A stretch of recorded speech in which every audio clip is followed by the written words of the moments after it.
Welcome to Hope is Here, bringing hope to those struggling with life's difficult situations. Welcome to Hope is Here. My name is GregJHorn. We are hearing an incredible story of hope as we've been talking with David Hartseg.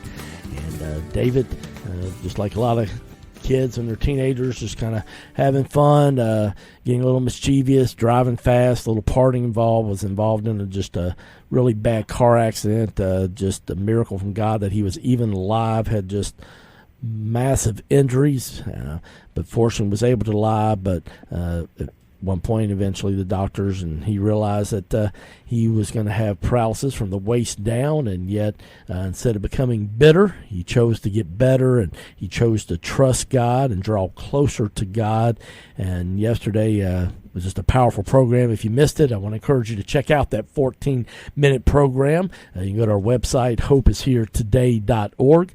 That's hopeisheretoday.org, and I know you'll be really blessed by that. So, David, you've gotten the news about the paralysis, and yet you started doing rehab, went to the Perkins Rehabilitation Center, and, you know, like any teenager, you had hopes and dreams, and you still you didn't let this injury keep you from pursuing those hope and dreams, have you?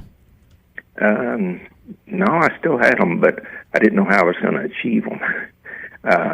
But I did, fall in love with the sport of wheelchair basketball, and, I came to Lexington all by myself at 17, not knowing anything or anybody, and stayed at Cardinal Hill, went to UK, and, was playing basketball and having a great time. And then in the spring of 77, I broke the Harrington rods in my back, and, that knocked me out of the last of the second semester.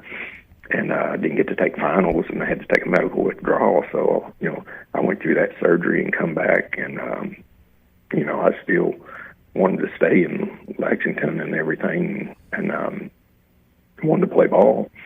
But, Cardinal Hill said, well, we're sending you home at the end of the week. And I said, well, I don't want to go back home.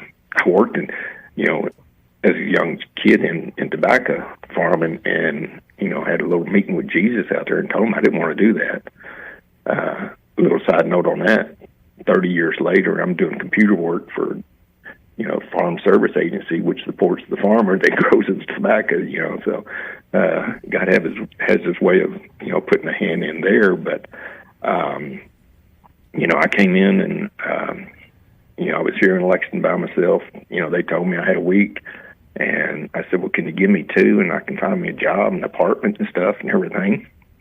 God must have had his hand in that, because by the end of the week, I had me a job, I had me an apartment, and I was able to move out on my own and stuff, and did that. I ended up working for about 6 to 8 months for John Winchester. He had a towing business here in town. I took my car over to him, and it was a little bit more than what I had in my pocket. He said, I told him I'd come back at the end of the first of the month and pay him. And when I did, he offered me a job, and I'm like, oh, great.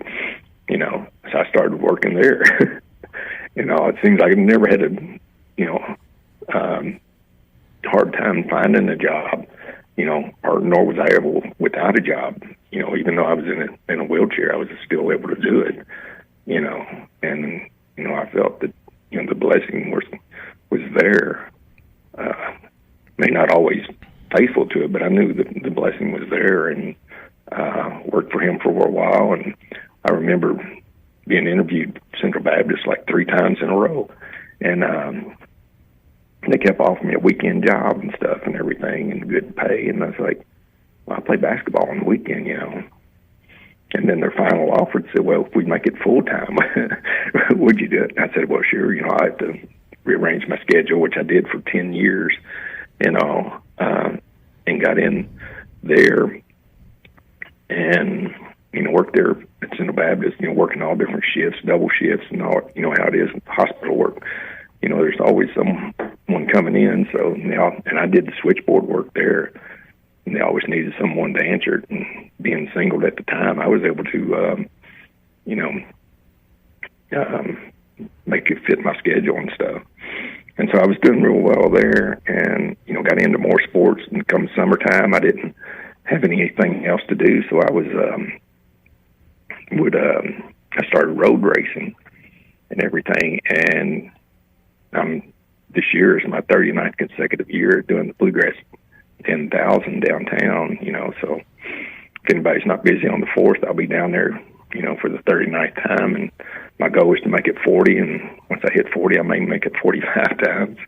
But the wheelchair racing, I had like over 300 wheelchair races and everything. And so, it was the drive to go on and do that had to come from somewhere.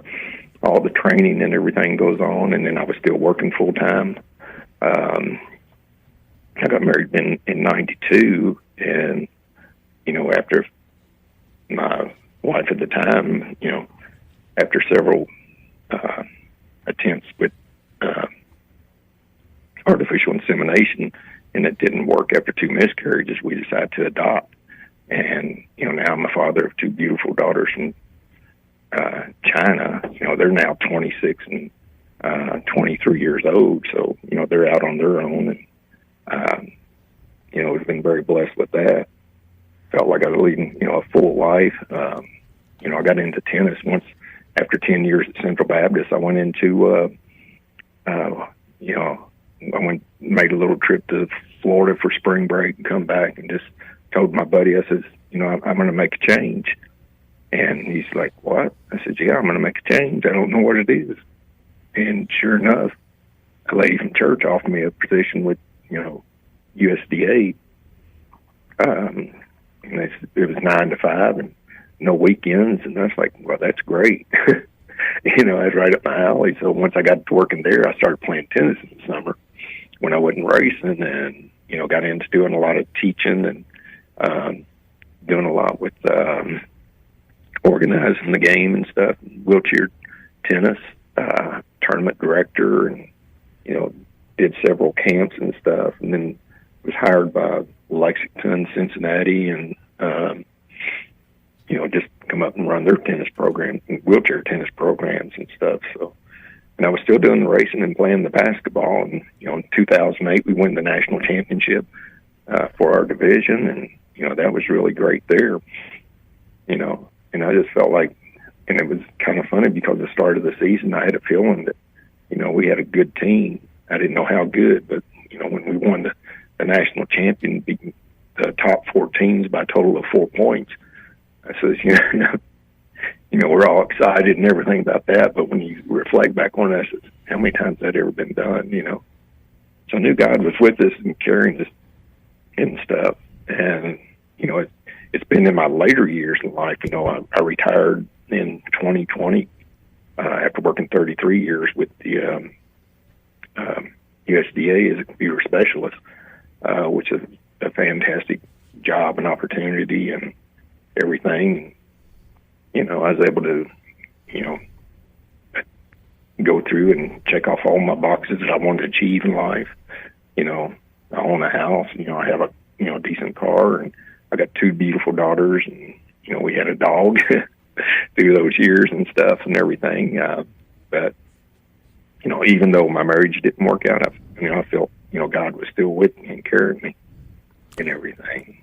Well, I love that. I love that about you, that you kept your faith. And, one of the things when we were talking, David, recently, you said to me, that you just decided you weren't going to focus on what you couldn't do, but focus on what you could do. And what would you say to that person that's listening today that, maybe they've had a really challenging thing like you did? I mean, suffering paralysis from the waist down. What would you say to that person that's kind of discouraged and hopeless, and the enemy's just really got them thinking about, it's not even worth living right now? What would you say to them? Life is worth living, and it's what you make it, and if you got a relationship with God, He'll really carry you through some real tough times. But when I've talked to and mentored people, I've done it several times in several places and all that, I ask them, well, before your accident, what was you doing? Where were you going? What did you want? What did you like?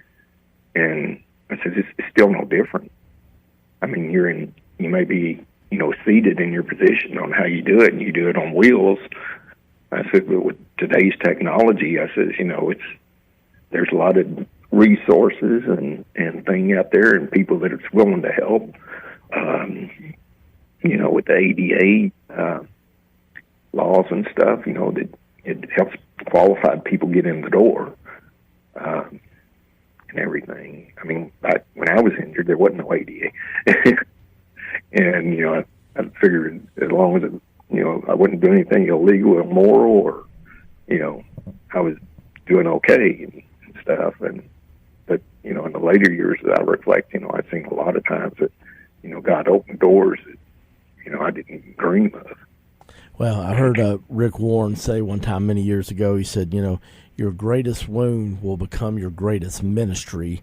And, you shared with me that you'd come to realize in the later years of your life that God has and still does use me to reach others. So, we talked about this. I did at the beginning of the program yesterday that, just like Joseph, when he told his brothers what you meant for evil, God is used for good. And what the enemy would have tried to use for evil for you with the car wreck and the suffering paralysis from the waist down, it sounds to me like God really has used it for good to help a lot of people, hadn't it? I think so. Whether it was on a basketball court, tennis court, road racing, or, just having lunch or anything, I could share a lot of stuff with, in my life. I said, I didn't give up on those.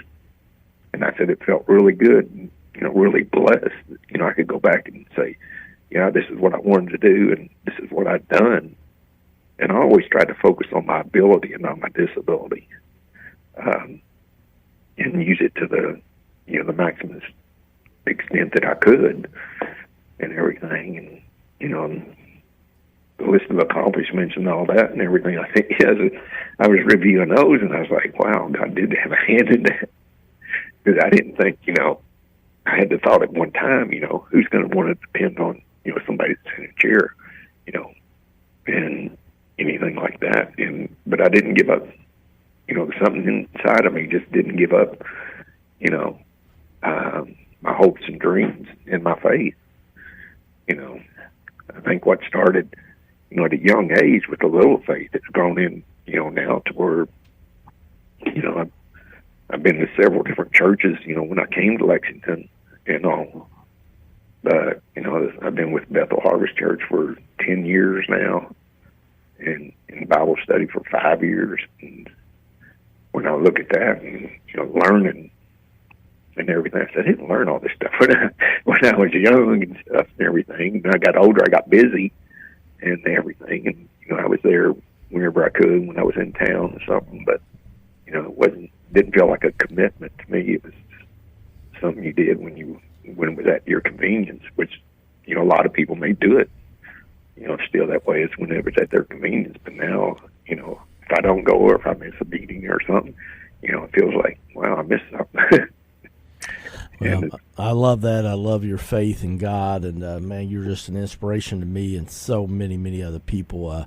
Man, I hope if you tuned in late today that you will make sure you catch a podcast of this radio program. Our guest has been David Hartseg, and just what a powerful story he has as he's overcome a tragic car wreck that caused him to have paralysis from the waist down, but he has been a tremendous athlete, participated in several marathons. He's won tennis championships. He's won basketball championships. Just a great athlete, a great person, most of all, a man of God. So if you've been blessed by this program, I hope that you'll share it with somebody else. For David Hartseg, I'm GregJHorn, and this is Hope is Here. Thank you for listening to Hope is Here podcast. To listen to one of our previous programs or to make a tax-deductible donation, please go to our website, hopeishere.today. That's hopeishere.today. Sometimes ordinary tasks can become extraordinary feats. That's why there's the Joint Chiropractic to keep you moving. What life does to your body, we undo. Chiropractic is more than a solution for your back pain. It's key to a healthy and active life. Find your relief from everyday life and beyond at the Joint Chiropractic in Tates Creek Center. No appointments or insurance necessary. Open nights and weekends. Wellness starts here. For additional information, visit thejoint.com/15002.